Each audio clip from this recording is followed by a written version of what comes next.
Assalamualaikum warahmatullahi wabarakatuh. Waalaikumsalam warahmatullahi wabarakatuh.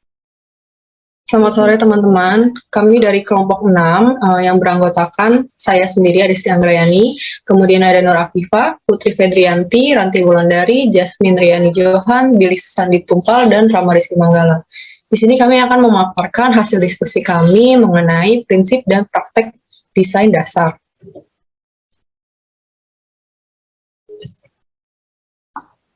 Yang pertama kita bahas itu adalah filosofi desain. Desain struktural tiang pancang mirip dengan yang untuk suprastruktur, tapi ada juga perbedaan pentingnya. Persyaratan desain struktural ini khusus untuk tiang pancang, dan persyaratan ini kadang-kadang berbeda dari yang lainnya.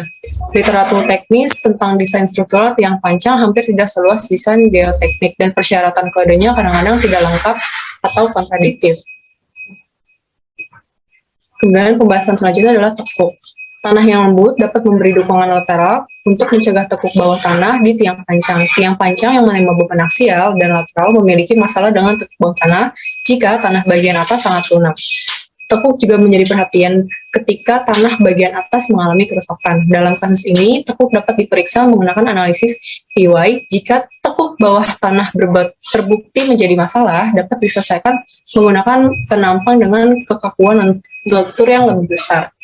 Tekuk di atas tanah mungkin menjadi masalah dalam tiang pancang, contohnya itu seperti jembatan kereta api. Nah, pada kasus ini, bagian atas perlu diperiksa menggunakan metode analisis struktural standar. Kontraktor dapat menangani kasus ini dengan membatasi ukuran palu, menggunakan pengaturan daya yang lebih rendah, atau dengan memberikan dukungan lateral sementara.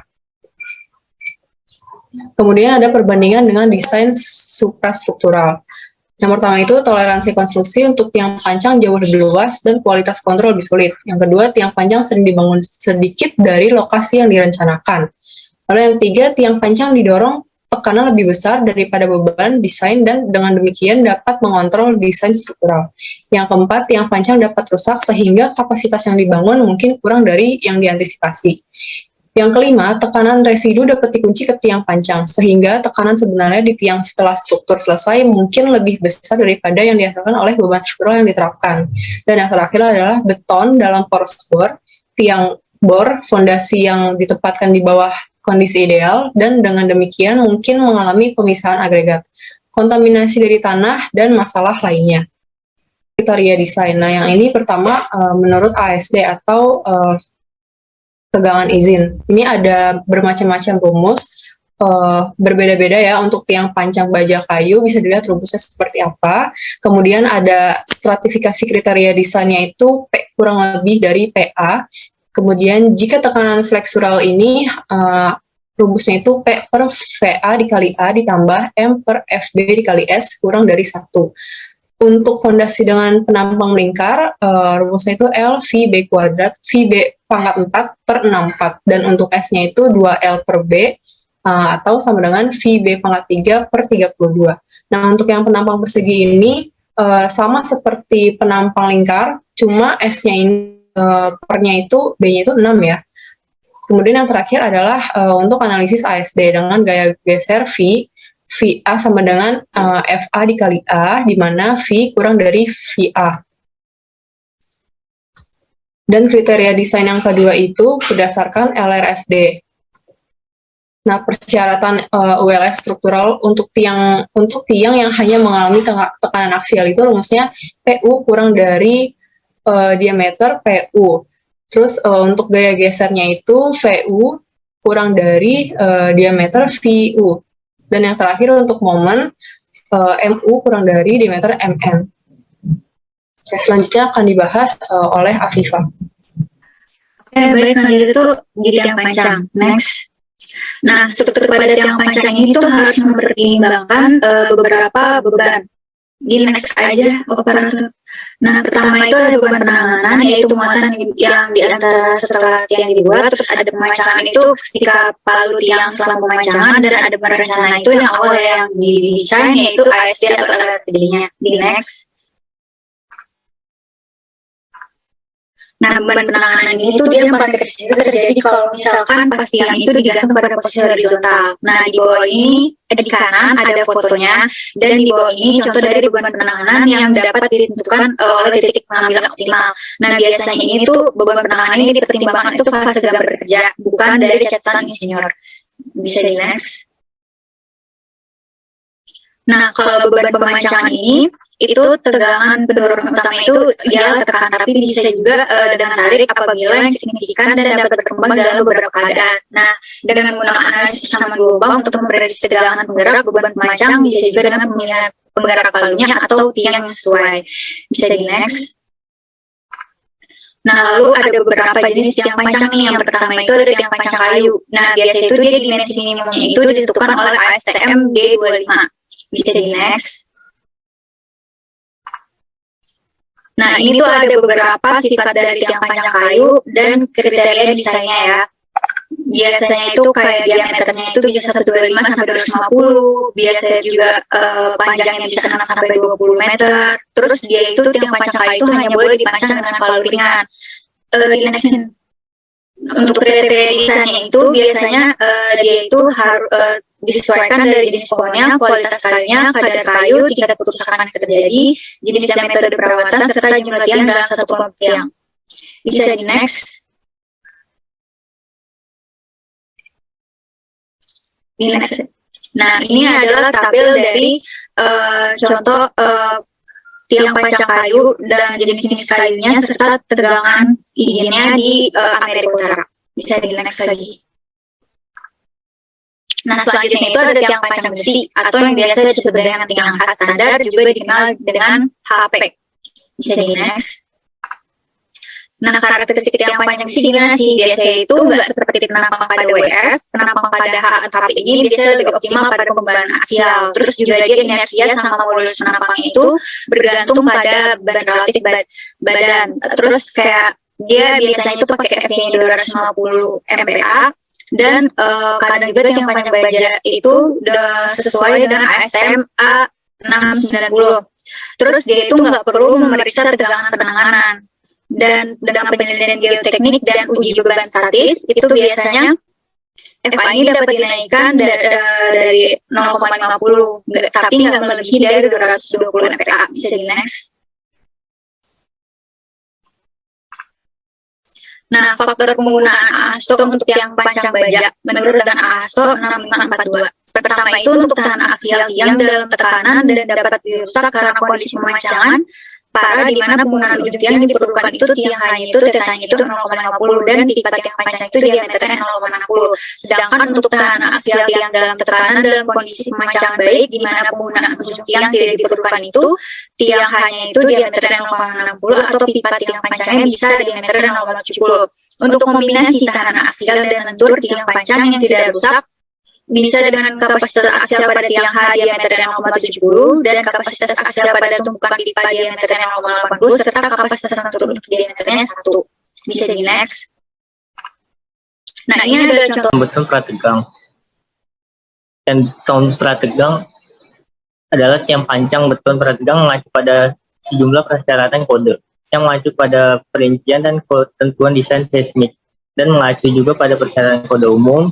Untuk beton prategang, biasanya pada prategang efektif digunakan FPC sekitar 4,8 MPa sampai dengan 8,3 MPa. Untuk kekuatan betonnya, F atau F aksen C, biasanya digunakan antara 35 sampai 70 MPa. Selanjutnya,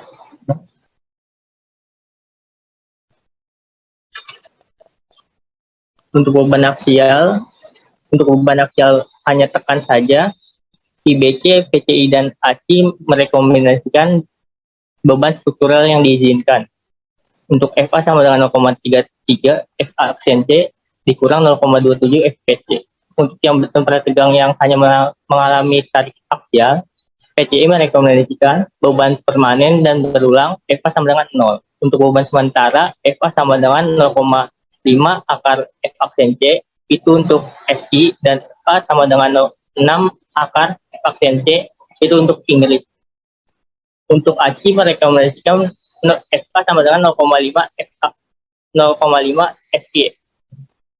Gabungan beban aksial dan lentur, PCI merekomendasikan untuk kompresi dengan semua beban diterapkan FA plus FB sama dengan 0,6 F aksen C. Untuk kompresi dengan beban mati saja, FA plus FB sama dengan 0,4 F aksen C dikurang FPC. Untuk kompresi dengan beban hidup ditambah setengah dari beban mati, FA sama ditambah FB sama dengan 0,4 F aksen C. Untuk ketegangan di lingkungan normal, FA plus FB sama dengan 0,5 akar F aksen C untuk SI. Dan FA plus FB sama dengan 0,6 akar F aksen C untuk Inggris. Dan setengah dari nilai tegangan yang diizinkan ini dalam lingkungan korosif, di mana FB sama dengan tegangan tarik atau tegangan izin yang tegangan tekan yang diizinkan karena beban lentur. Beban aksial dan lentur, PCI merekomendasikan untuk kompresi dengan semua beban diterapkan FA plus FB sama dengan 0,6 F aksen C. Untuk kompresi dengan beban mati saja, FA plus FB sama dengan 0,4 F aksen C dikurang FPC. Untuk kompresi dengan beban hidup ditambah setengah dari beban mati, FA sama ditambah FB sama dengan 0,4 F aksen C. Untuk ketegangan di lingkungan normal, FA plus FB sama dengan 0,5 akar F aksen C untuk SI. Dan FA plus FB sama dengan 0,6 akar F aksen C untuk Inggris. Dan setengah dari nilai tegangan yang diizinkan ini dalam lingkungan korosif, di mana FB sama dengan tegangan tarik atau tegangan izin yang tegangan tekan yang diizinkan karena beban lentur. Next.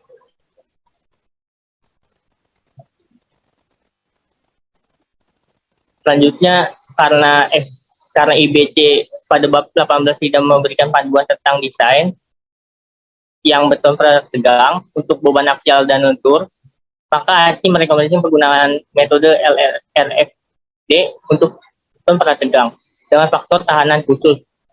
Kapasitas aksial maksimum terbatas pada nilai kode ASD. Efek gabungan dari beban aksial dan lentur biasanya disajikan dalam bentuk diagram interaksi seperti gambar 1.3 di samping. Standar desain, untungnya pemasok yang panjang dan organisasi perdagangan telah mengembangkan desain yang standar yang sesuai dengan persyaratan struktural yang ditentukan kode. Dan desain standar yang digunakan di Amerika Serikat yang sesuai dengan IBC ditunjukkan pada tabel 1.4 dan gambar 1.4 di bawah. Jadi untuk bagian besar proyek, insinyur struktur hanya memilih salah satu dari desain standar ini dan menentukan panjang yang diperlukan. Tempat pengecoran panjang, kemudian membuat yang panjang dan mengirimnya ke lokasi. Untuk penanganan tegangannya, penanganan yang tidak tepat dapat memudahkan mematahkan yang beton pada tegang, terutama bila dibawa melintasi lokasi dalam posisi horizontal atau diangkat dari posisi horizontal.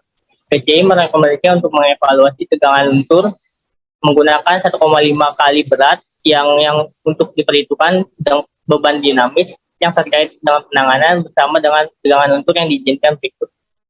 Dengan keterangan FB sama dengan 0,4 akar F aksen C untuk SI dan FB sama dengan 5 akar F aksen C untuk Inggris.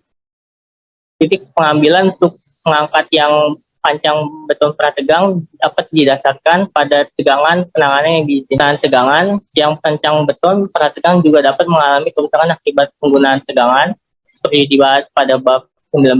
Pukulan palu pada awalnya menghasilkan tegangan tekan, tapi gelombang pantulan dapat menghasilkan tegangan tarik, sehingga keduanya harus diperiksa. Penggunaan tegangan yang diizinkan untuk yang beton prategang disajikan pada tabel 19.7 baik untuk tekan maupun tarik, seperti yang ditunjukkan pada tabel 19.7. Tegangan penggerak tarik yang diizinkan secara sustainable lebih kecil daripada itu dikompresi dan dengan demikian sering mengontrol saat mengemudi yang panjang di lingkungan yang sangat korosif. Tegangan penggerak tarik yang diizinkan kadang-kadang terbatas pada FPC untuk mengurangi potensi menghasilkan retakan kecil yang dapat menyebabkan korosi dari untaian prategang. Selanjutnya ada tiang bor dan poros. Properti bahan, poros bor biasanya dibuat dengan beton yang memiliki desain kuat tekan itu 28 hari dari 24 hingga 35 MPa. Ukuran agregat maksimum untuk poros yang dibangun menggunakan metode kering tidak boleh lebih dari 1/5 jarak antara tulangan. Tiang bor biasanya dibangun dengan nut yang memiliki desain kuat tekan 28 hari dari 24 hingga 35 MPa. Untuk baja tulangan dengan FV 420 itu yang biasanya sering digunakan. Kemudian ada penutup beton. Menggunakan ACI di sini menetapkan penutup beton minimum 75 mm antar tulangan dan tanah. Kemudian ASTO ini menetapkan minimum 50 hingga 75 mm tergantung pada keadaan. Menurut Brown 2010 merekomendasikan hal berikut nilai yang lebih besar untuk poros bor berdiameter untuk 3 inci diameter poros di bawah 900 mm, 4 inci untuk 900 mm, di bawah 1500 mm, dan untuk yang lebih dari 1500 mm menggunakan 6 inci. Selanjutnya untuk beban aksial, poros yang dibor dan tiang bor mengalami kompresi aksial tanpa geser atau momen. Beban yang diizinkan ASD bisa dilihat rumusnya sebagai berikut, dengan catatan tegangan tarik dan tekan pada baja dibatasi hingga 165 MPa dan 220 MPa. Untuk LRFD menggunakan ASTO 0,85 untuk tulangan spiral, 0,8 untuk tulangan ikat kompresi, 0,9 dalam ketegangan. Vaksin C-nya itu kuat tekan beton 28 hari, F-nya kekuatan hulu baja, AG luas penampang bruto, dan AS-nya itu luas penampang baja memanjang. Next, selanjutnya di sini ada pile caps atau plat penutup tiang. Proses perancangannya ini sangat mirip dengan proses untuk fondasi kelapa. Keduanya harus mendistribusikan beban terpusat dari kolom ke bagian bawah fondasi atau tumpuan. Di sini ada syarat tambahannya. Yang pertama, desain harus memenuhi gaya geser punch di sekitar tiang atau poros tunggal. Kemudian kedalaman efektifnya setidaknya 300 mm dan ketebalan minimumnya itu 400 mm. Gaya dukung antara tiang dan poros individu dan tutup tidak boleh melebihi kapasitas salah satu elemen. Menurut ACI secara eksplisit mengecualikan tiang pancang secara umum, tidak termasuk ketentuan desain untuk tiang di zona seismik. IBC juga termasuk persyaratan desain seismik khusus untuk tiang pancang. Tes desainnya dibacakan oleh Rianti. Ya, selanjutnya ada proses merancang dan membangun fondasi dalam menantang dalam banyak hal. Yang pertama itu proses desain membutuhkan interaksi antara insinyur geoteknik dan insinyur struktur bersama dengan pengetahuan tentang proses konstruksi. Lalu kondisi bawah permukaan memiliki pengaruh yang signifikan terhadap desain sehingga diperlukan sistem fondasi untuk struktur yang identik. Lalu yang terakhir, desain ini sering mengalami revisi berdasarkan kondisi aktual yang dihadapi selama proses konstruksi. Nah, selanjutnya ada unstable condition atau kondisi yang tidak stabil. Seringkali ditemukan kondisi tanah yang stabil dan perubahan hanya disebabkan oleh tegangan atau perpindahan. Terkait dengan konstruksi tiang pancang ini, jika asumsinya tidak benar, maka potensi ketidakstabilan juga harus dipertimbangkan dalam proses desain. Next. Di sini terdapat 4 kondisi yang tidak stabil yang menjadi perhatian khusus. Yang pertama itu ada skor, bisa di next, atau gerusan. Lalu yang kedua ada downdrag atau beban tarik ke bawah. Yang ketiga ada seismically induced liquefaction atau pencairan tanah yang diinduksi secara seismik. Dan yang terakhir ada landslide atau tanah longsor. Yang pertama itu ada skor atau gerusan. Gerusan ini merupakan erosi tanah yang cepat karena aksi air yang mengalir. Fenomena ini sangat penting dalam desain fondasi untuk sebuah struktur yang berdekatan dengan saluran air seperti jembatan, dermaga, ataupun bangunan laut lainnya. Nah, gerusan juga mempengaruhi dapat mengurangi kapasitas beban lateral sehingga tanah bagian atas itu tidak lebih lama hadir untuk memberikan dukungan lateral. Selanjutnya ada downdrag atau beban turun ke bawah. Nah, struktur berat biasanya didukung pada tiang yang menembus tanah timbunan dan tanah lunak ke dalam tanah keras. Berat timbunan ini menyebabkan konsolidasi pada lapisan lunak sehingga timbunan maupun tanah lunak bergerak ke bawah. Gerakan ke bawah ini yang dihasilkan dari tanah lunak dan timbunan sehubungan dengan fondasi menghasilkan gaya gesekan sisi ke bawah yang menjadi beban bukan hambatan. Next. Nah, ini merupakan gambar penggunaan tiang pancang untuk menembus tanah yang lemah dan dapat dimampatkan ke dalam tanah kuat yang lebih dalam. Berat timbunan yang di atasnya ini menyebabkan konsolidasi pada bagian atas sehingga menghasilkan beban tarik ke bawah di atas tumpukan. Bisa di next. Selanjutnya ada pencairan tanah yang diinduksi secara seismik. Nah, ini merupakan hilangnya kekuatan geser tanah tertentu secara cepat sebagai akibat dari penumpukan tekanan air pori berlebih. Dan sebagian besar kegagalan tiang terkait ini menjadi hasil dari likuifaksi seismik tanah di sekitar. Metode umum untuk membangun di atas tanah yang dapat dicairkan ini dengan menjaga struktur pada tiang pancang yang menembus tanah ini ke dalam lapisan dasar yang tidak dapat dicairkan. Nah, selanjutnya ada metode umum untuk membangun di atas tanah yang dapat dicairkan. Adapun pertimbangannya yaitu tanah yang dicairkan memberikan tahanan lateral yang jauh lebih kecil sehingga struktur tegangan pada tiang akibat beban gempa lateral ini juga akan lebih tinggi. Yang kedua, likuifaksi dapat disertai dengan penurunan tanah akibat gempa yang dapat menimbulkan beban downdrag pada tiang pancang. Lalu yang terakhir, pada tanah yang miring ini seperti di sepanjang tepi sungai, tanah tercairkan seringkali bergerak, kemudian bersekutu menciptakan fenomena yang dikenal sebagai sebaran lateral. Selanjutnya akan dijelaskan oleh teman saya yaitu Ranti. Itu ada tanah longsor. Selain sebaran lateral yang diinduksi seismik, jenis tanah longsor lainnya juga dapat menyebabkan beban lateral yang besar pada tiang pancang. Sangat sulit untuk merancang untuk beban besar ini, jadi kegagalan struktur dapat terjadi. Nah, berikutnya itu ada jenis-jenis dari konfigurasi PEL. Yang pertama itu ada beban desain, yaitu struktur dengan beban berat. Yang kedua itu ada kondisi bawah permukaan, di mana kondisi tanah dan air tanah di bawah permukaan mempengaruhi berbagai jenis tiang dengan cara yang berbeda dan dapat berdampak besar pada kemampuan konstruksi. Yang ketiga itu ada ketersediaan kontraktor lokal dengan peralatan dan keahlian yang dibutuhkan. Semua jenis tiang membutuhkan kontraktor terampil yang memiliki peralatan yang diperlukan dalam pengalaman. Yang keempat itu ada ketersediaan materi lokal, yaitu saat tiang pancang dipilih, biaya lokal dan ketersediaan material tiang pancang harus diperhatikan. Di beberapa daerah, baja digunakan untuk hampir semua tiang pancang. Yang kelima itu ada lingkungan konstruksi. Lingkungan yang sulit seperti pondasi lepas pantai atau tiang jembatan yang terletak di sungai seringkali membatasi jenis tiang yang dapat digunakan. Yang keenam itu ada preseden.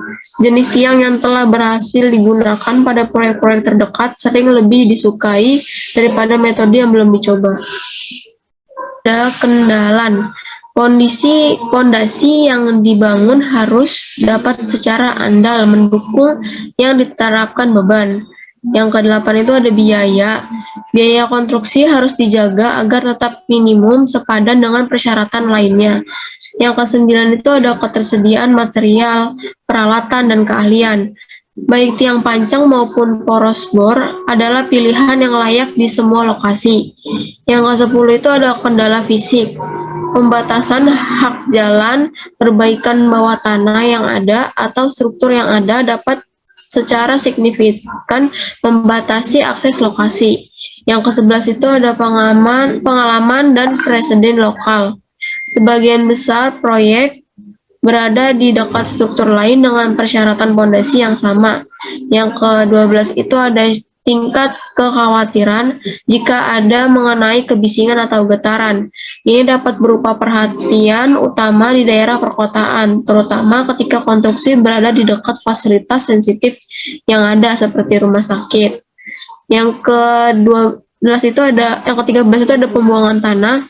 Pembuangan stek tanah mungkin menjadi masalah khusus jika lokasinya dilatar belakangi oleh bahan berbahaya. Ada kapasitas pil aksial yang dibutuhkan. Proses desain tiang dimulai dengan mengidentifikasikan beban desain. Untuk bangunan, beban ini harus ditabulasi untuk setiap kelompok, dinding bantalan, dan komponen struktur lainnya. Untuk jembatan, beban pada setiap bengkok dan setiap penyangga harus diidentifikasi. Untuk yang terakhir, keadaan batas, beban desain ASD akan mencakup desain ke bawah, gaya angkat, geser, dan beban momen. Untuk LRFD, beban terfaktor yang sesuai harus ditabulasi. Untuk sebagian besar struktur, beban desain terbesar adalah beban di bawah, jadi biasanya terbaik untuk memulai proses desain dengan mempertimbangkan beban ini. Secara teori dasar, untuk setiap elemen struktur akan dirancang secara individual untuk mengakomodasi beban di bawah desainnya. Pada kapasitas pel aksial terdapat prinsip-prinsip, yaitu gunakan tiang pancang berdasarkan kapasitas tinggi. Tiang pancang berkapasitas lebih sedikit menghasilkan lebih ekonomis fondasi daripada sejumlah besar tiang berkapasitas lebih rendah. Yang kedua itu ada hindari kerumitan yang berkelebihan. Gunakan tidak lebih dari 3 atau 4 desain tiang yang berbeda. Pastikan setiap desain mewakili setidaknya 20% dari jumlah total tumpukan. Yang ketiga itu ada gunakan hanya satu jenis tiang untuk menopang setiap elemen struktur. Menggunakan banyak tiang jenis dalam satu kelompok tumpukan dapat menyebabkan kesalahan berbahaya. Berikutnya itu ada desain geoteknis. Tujuan dari proses desain geoteknis adalah untuk menentukan diameter yang dibutuhkan, panjang, dan kekakuan lentur untuk memenuhi persyaratan keadaan batas ultimate geoteknik dan keadaan batas layan. Ada analisis dan desain beban lateral. Hasil analisis ini harus dikembangkan dengan setidaknya pertimbangan informal, persyaratan kinerja lainnya, dan biaya. Misalnya, dengan tiang pancang pipa baja, biaya material terendah umumnya diperoleh dengan menggunakan pipa dinding tipis berdiameter besar. Namun, dinding yang terlalu tipis dapat menimbulkan masalah drivability, dan desain beban aksial geoteknik mungkin mendukung diameter lain. Itu ada analisis dan desain beban aksial. Desain percobaan pertama menggunakan metode ini dan hasil beban lateral analisis tentunya panjang tiang yang akan memberikan kapasitas beban aksial yang dibutuhkan. Di sebuah profil tanah cukup homogen yang tidak memiliki lapisan bantalan yang berbeda. Yang paling ekonomis, desain mungkin diperoleh dengan menggunakan diameter terkecil yang konsisten dengan beban lateral persyaratan dan tumpukan yang relatif panjang. Itu yang berikutnya ada pengujian beban statis. Uji beban statis dilakukan jauh sebelum produksi tiang pancang, maka diperlukan mobilisasi peralatan tambahan untuk memasang tiang pancang. Ini dapat secara signifikan meningkatkan biaya pengujian, terutama untuk tiang pancang. Kalau tidak, jika pengujian dilakukan secara segera sebelum dimulai konstruksi tiang produksi, mungkin saja untuk meninggalkan peralatan instalasi di tempat. Namun, pendekatan ini dapat mengakibatkan perubahan menit terakhir dalam desain tiang pancang. Statis skala penuh kemungkinan besar akan menghemat biaya bila salah satu lebih dari kondisi berikut ini. Biaya pondasi yang harus dipasang sehingga penghematan kecil pada masing-masing pondasi akan segera signifikan mengurangi biaya konstruksi secara keseluruhan. Yang kedua itu ada kondisi tanah tidak menentu atau tidak biasa, dengan demikian sulit untuk memiliki nilai metode analitik yang dijelaskan pada bab 14. Yang ketiga itu ada tiang pancang ditompang di tanah yang rentan terhadap keruntuhan dramatis. Yang keempat itu ada struktur ini sangat penting untuk sangat sensitif terhadap pemukiman. Insinyur memiliki sedikit atau tidak memiliki pengalaman di bidang tersebut. Pondasi harus menahan beban tingkat akibat kegagalan sangat besar. Yang terakhir itu ada desain struktural struktural. Pada tahap ini, tanggung jawab utama untuk proses desain beralih ke insinyur, terutama siapa yang bertanggung jawab untuk memenuhi persyaratan status batas struktural dan untuk mengembangkan gambar desain dan spesifikasi. Berikutnya akan dijelaskan oleh Rama. Tadi next. Di sini ada verifikasi dan desain ulang selama konstruksi. Karena di sini memungkinkan terjadinya perbedaan yang secara signifikan dari yang ditujukan pada gambar desain terhadap pada lapangan. Nah, perbedaan ini juga disebabkan oleh kondisi permukaan kondisi bawah permukaan yang diantisipasi dalam desain dan benar-benar dihadapi selama konstruksi. Alasan insinyur geoteknik terlibat itu yang utama adalah untuk quality control dan dalam kualitas serta proses jaminan kualitas. Kontraktor pondasi bertanggung jawab untuk membangun tiang panjang yang memenuhi persyaratan yang digariskan dalam gambar dan spesifikasi, sedangkan insinyur geoteknik meninjau prosedur dan konstruksi.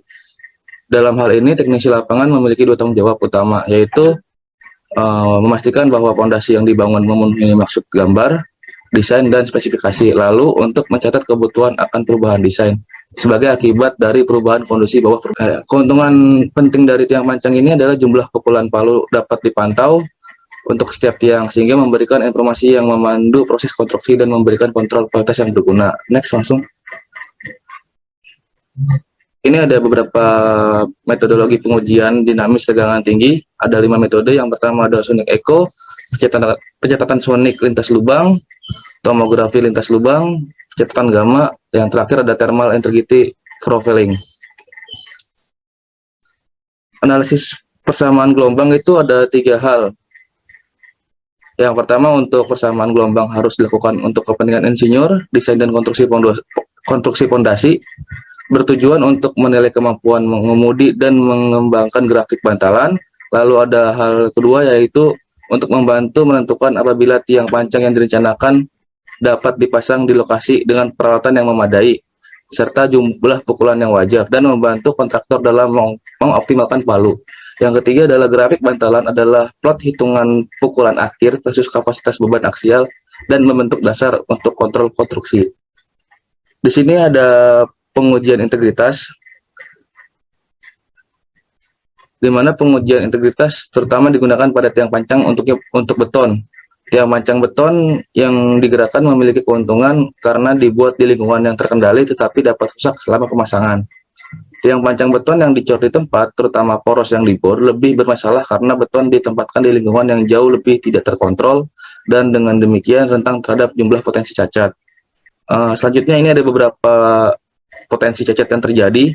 Pertama ada pemisahnya agregat yang disebabkan ketidakseragaman dalam beton jadi. Terus yang kedua ada kegagalan beton untuk mengalir dengan baik di antara baja tulangan sehingga menciptakan rongga dan mengekspos baja ke lingkungan korosif. Yang ketiga ada keeping tanah di sekitar menciptakan inklusi tanah dalam beton dan masuknya air, tanah, atau lumpur ke dalam pengeboran, menciptakan inklusi lunak di dalam beton. Metodologi pengujian dinamis tegangan tinggi yang dimulai dari sonic echo, di mana metode sonic tegangan rendah menggunakan banyak prinsip yang sama dari mekanika gelombang, tetapi melakukannya dengan energi tumbukan yang jauh lebih kecil, yang jauh lebih dan juga lebih sedikit. Karena di sini untuk meningkatkan mobilisasi hambatan gesekan. Samping metode ini tidak memberikan informasi apapun tentang kapasitas tiang, tetapi seringkali dapat mendeteksi necking atau inklusi asing yang besar, seperti masuknya air atau lumpur dalam coran beton terhadap tulangan. Hanya peralatan portable kecil yang dibutuhkan dan juga biayanya lebih sedikit atau lebih murah. Dengan demikian semua tiang pada proyek apapun jenis tiangnya dapat diuji dengan ekonomis. Lalu selanjutnya ada pencatatan gamma. Gamma ini menggunakan 2 tabung akses dan pengukurannya horizontal. Metode ini menggunakan sumber radioaktif yang menghasilkan radiasi gamma dan bukannya akselerometer. Metode ini menggunakan instrumen yang mendeteksi intensitas radiasi. Kemampuan radiasi gamma untuk menembus beton tergantung pada sifat beton, terutama densitasnya, sehingga anomali dalam pengukuran merupakan indikasi cacat pada beton. Di next, ada juga metodologi selanjutnya, yaitu ada pencatatan sonik lintas lubang.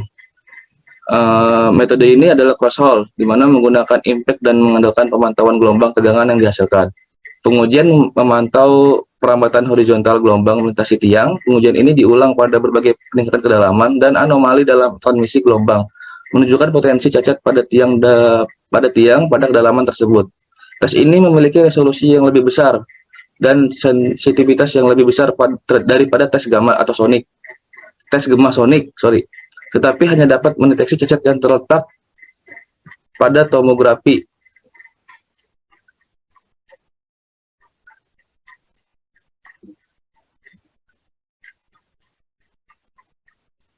Terus selanjutnya ada pencatatan tomografi lintas lubang, di mana pencatatan tomografi ini adalah peningkatan dari pencatatan sonik lintas lubang atau lubang yang silang yang menggunakan jalur gelombang horizontal dan diagonal dan menggunakan 4 tabung akses.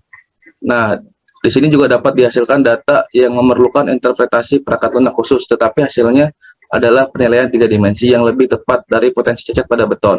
Namun lebih banyak pengukuran diperlukan sehingga tes ini mahal dan memakan waktu.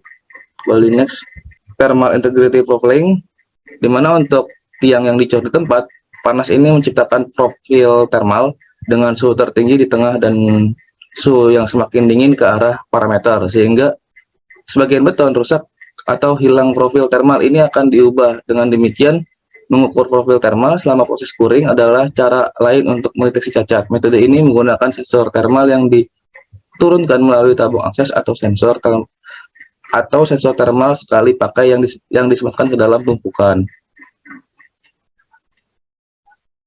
Next. Nah, mungkin sampai situ aja materi dari kelompok 6.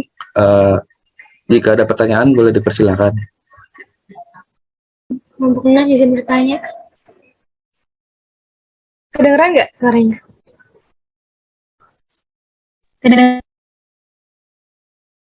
Yang panjang. Di situ dijelasin tadi ada syarat yang panjang kayu. Masalah palu yang harus menggunakan palu yang ringan gitu. Nah itu alasan apa?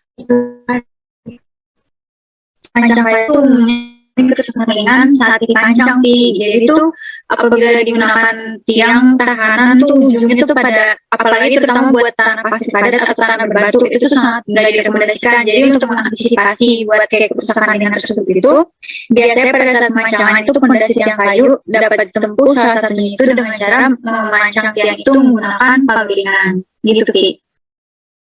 Sampai sini udah jelas? Ya, oke. Makasih jawabannya.